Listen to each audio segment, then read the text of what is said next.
হিটলারের একটা মিনি ভার্সনের হলো প্রতিচ্ছবি দেখতে পাচ্ছি বাংলাদেশে। স্বরাষ্ট্রমন্ত্রীর বক্তব্য আমরা প্রত্যাখ্যান করছি এবং ওনাকে আমরা বলবো আসুন হেদায়েতের পথে আসুন।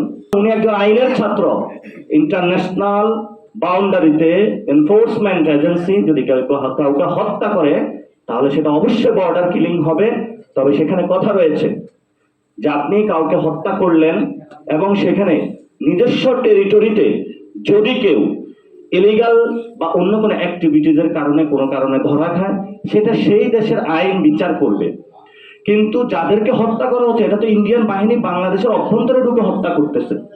তো সেই জায়গায় স্বরাষ্ট্রমন্ত্রী এই বক্তব্যের মাধ্যমে যে ভারতীয় বয়ান আছে দক্ষিণ এশিয়াতে গেরুয়া পতাকা পুরা অখণ্ড ভারতের, সে অখণ্ড ভারতের যে বক্তব্য সেটাই আজকে বাংলাদেশের স্বরাষ্ট্রমন্ত্রীর মুখ থেকে আমরা শুনলাম।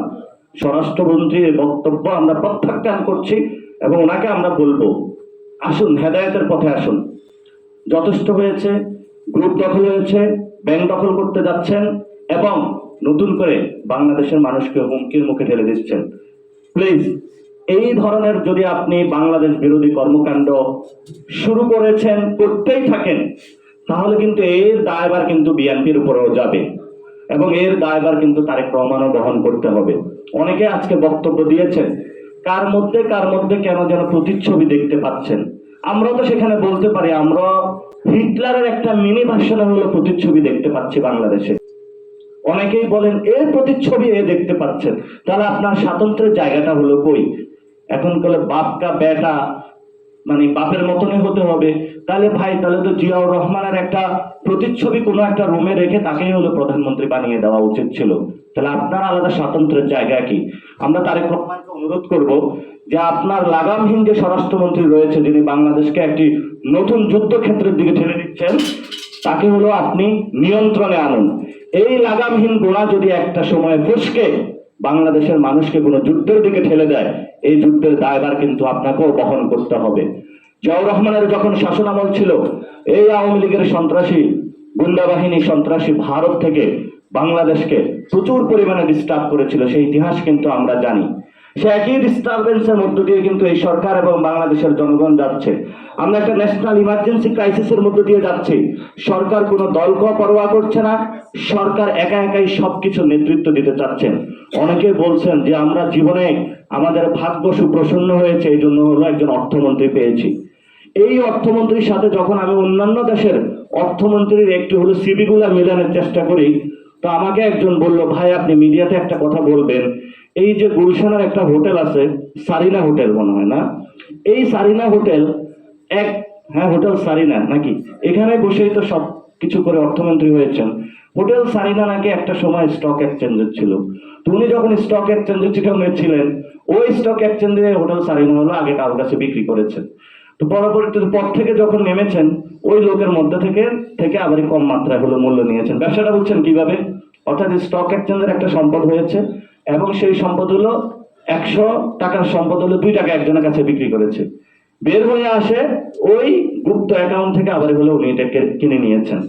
তো আমাদের যদি হিস্ট্রি বলি, বর্তমানে যিনি বসেছেন বাংলাদেশ ব্যাংকের গভর্নর হিসাবে, তার হিস্ট্রি তো মনে হয় এখানে সবাই স্পষ্ট করেছে। অর্থমন্ত্রীর ডেটাগুলো আমরা খুব ভালো করে জানি, উনি খুব ভদ্র মানুষ, এই জন্য ওনাকে নিয়ে কথা বলতে ইচ্ছা হয় না, কারণ ওনাকে নিয়ে কথা বললে আসলে সময়টা নষ্ট এই ভদ্র মানুষদের সম্পর্কে।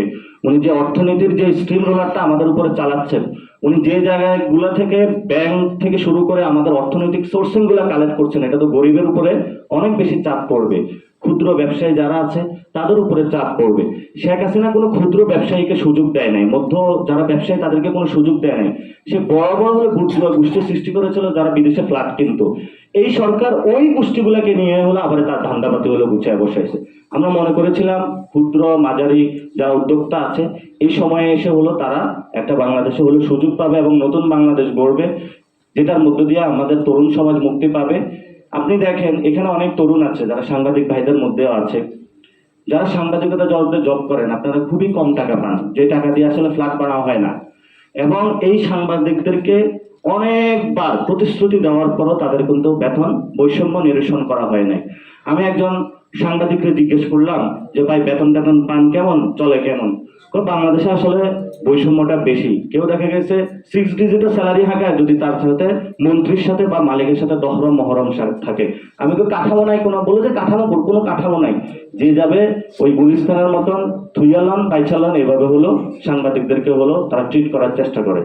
এখন দেখুন এখানে কিন্তু অনেক সাংবাদিক আছে যারা নতুন একটা আপনি হাউস খুলতে পারেন, যেটার মধ্যে দিয়ে আপনি ভালো সাংবাদিকতা করতে পারেন।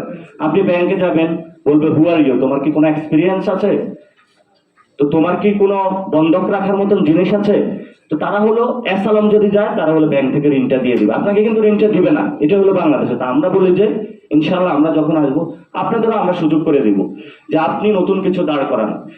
একটা মিডিয়া হাউস সে ব্যাংক থেকে যে ঋণটা নিয়েছে এটার মাধ্যমে সে ব্যাংকটাকে আরো চুষে খাচ্ছে ওই মালিকটা, আপনার হাতে দিলে ভালো একটা এজেন্সি দাঁড়াবে মিডিয়া হাউস।